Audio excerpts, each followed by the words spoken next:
అండి, ఇది జమ్మి చెట్టు. ఇది నిండు వేసవిలో కూడా చాలా చల్లగా ఉందండి. దీని కింద చూడండి నీడ ఎట్లా పడుతుందో. సో దీన్ని ఎడారి మొక్క కూడా అని అంటారు. అంటే దీనికి డిజర్ట్ వెరైటీ. ఎడారిలో కూడా పెరిగే సత్తా ఉంది మొక్కకి. ఎటువంటి నీళ్ళు అవసరం లేకుండా పెరుగుతుంది. దీనికి హిందూ సంప్రదాయం పరంగా చాలా ప్రయారిటీ ఉందండి దీనిలో. ముఖ్యంగా ఇది పాండవులు వనవాసం చేసే ముందు తన ఆయుధాలను ఈ జమ్మి చెట్టు మీద ఉంచి వనవాసం అయిన తర్వాత అదే ఆయుధాలతో యుద్ధాన్ని జయించారనే అంత ప్రయారిటీ ఉందండి జమ్మి చెట్టుకి. సో దసరా పర్వదినం రోజు జమ్మి చెట్టు పూజలు చేస్తారు. మరాఠా ప్రజలైతే ఈ ఆకుల్ని బంగారంలాగా ఒకరికొకరు ఇచ్చుకుంటారండి దసరా రోజు. అంత ప్రయారిటీ ఉంది. సో ఇది డివోషనల్ పరంగా, అదేవిధంగా మెడిసినల్ పరంగా చాలా చాలా ఇంపార్టెన్స్ అండి ఇది. ముఖ్యంగా దీని బెరడు ఆకులు చాలా ఇంపార్టెన్స్ ఇది. దీని బెరడు ముఖ్యంగా షుగర్ పేషెంట్స్కి బాగా వాడతారు.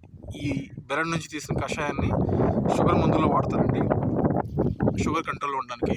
అదేవిధంగా బీపీని కూడా కంట్రోల్లో ఉంచుతుంది. చర్మ సంబంధ వ్యాధులకి, దద్దులకి, దురదలకి ఈ బెరడుతో చేసిన కషాయం కానీ బెరడుతో చేసిన ఆయిల్స్ ఎక్స్ట్రాక్ట్ చాలా బాగా వాడతాయి. ఇప్పటికీ దీన్ని మెడిసిన్స్లో వాడుతున్నారు, ఆయుర్వేదిక్ యునాని మెడిసిన్స్లో. అంతేకాకుండా ఇది లివర్ని డిటాక్సిఫై చేస్తుంది.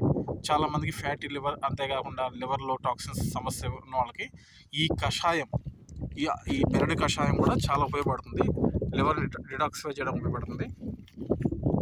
ముఖ్యంగా ఇది గర్భిణీలకి పోషకాహార సమస్య గర్భిణీలు ఎక్కువగా ఉన్నప్పుడు ఒకప్పుడు ఈ ఆకుల్ని ఈ పూతని, ఆకులకు పూత వస్తుందండి, ఈ పూతను ఎక్కువగా వాడేవాళ్ళంట, ఫుడ్లో వాడేవాళ్ళంట ఆకుకూరలాగా. సో తద్వారాగా ప్రెగ్నెన్సీ లేడీస్ చాలా బెనిఫిట్ ఇది. ముఖ్యంగా ప్రెగ్నెన్సీ లేడీస్ ఎక్కువగా ఐరన్ రక్తలేమితో సఫర్ అవుతారు. సో వీళ్ళకైతే చాలా బెనిఫిట్ ఉందండి. చాలా చీప్ అండ్ బెస్ట్ ఇది. ఈ చెట్టు కింద చాలా చల్లగా ఉంది. బయట టెంపరేచర్ ఇప్పుడు దాదాపు 42 ఉంటే ఇక్కడైతే 35 ఉంది. అంత డిఫరెన్స్ ఉంది, అంత చల్లగా ఉంది. ఇదిగోండి, ఇది ఐడెంటిఫై చేయడం ఈజీ. ఇది కొంచెం ఆకులు మనకు పిచ్చి తుమ్మలాగా ఉంటాయి. హుక్స్ గులాబీ ముళ్ళలాగా ఉన్నాయండి, చూడండి. గులాబీ ముళ్ళు అయితే ఎలా ఉంటాయో అలా ఉన్నాయి. ఇవి చిన్న ముళ్ళు, స్పైక్స్. దీని వేసి 45 years అండి. మా ముత్తాత పెట్టారండి ఇది, తను చిన్నప్పుడు పెట్టారు ఇది. ఇంకో నానుడు ఏంటంటే, ఈ జమ్మి చెట్టు ఎక్కడ ఉంటే అక్కడ వాటర్ ఎక్కువగా ఉంటాయని చెప్తున్నారు. ఇది సైంటిఫిక్గా కూడా ప్రూవ్ అయినండి.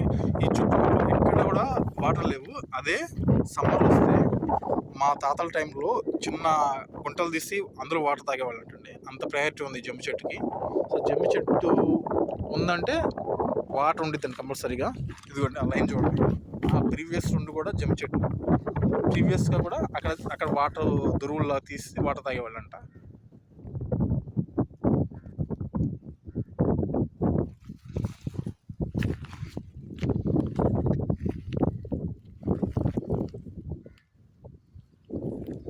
సో జమ్మి చెట్టును మనం జాగ్రత్త కాపాడుకోవాలి.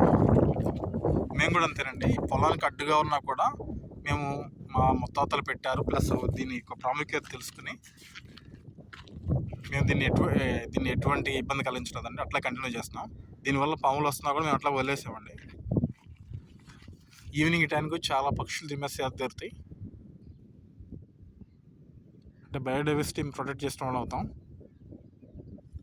చూడండి ఎంత చల్లగా ఉందో సమ్మర్లో చెట్టు కింద. సో ఒకవేళ మీకు ఈ పొలంలో చెట్లు ఉంటే దయచేసి ఈ చెట్లను కొట్టమాకండి. ఈ చెట్లు కాదండి, ప్రతి చెట్టు మనకు వాల్యుబులే. మన ప్రకృతిలో ఉపయోగపడిన చెట్టు అంటే ఏమీ లేదు. మీకు ఈ వీడియో నచ్చితే please like this video and please subscribe video. Thanks for watching, thanks for subscribing. Thank you to all.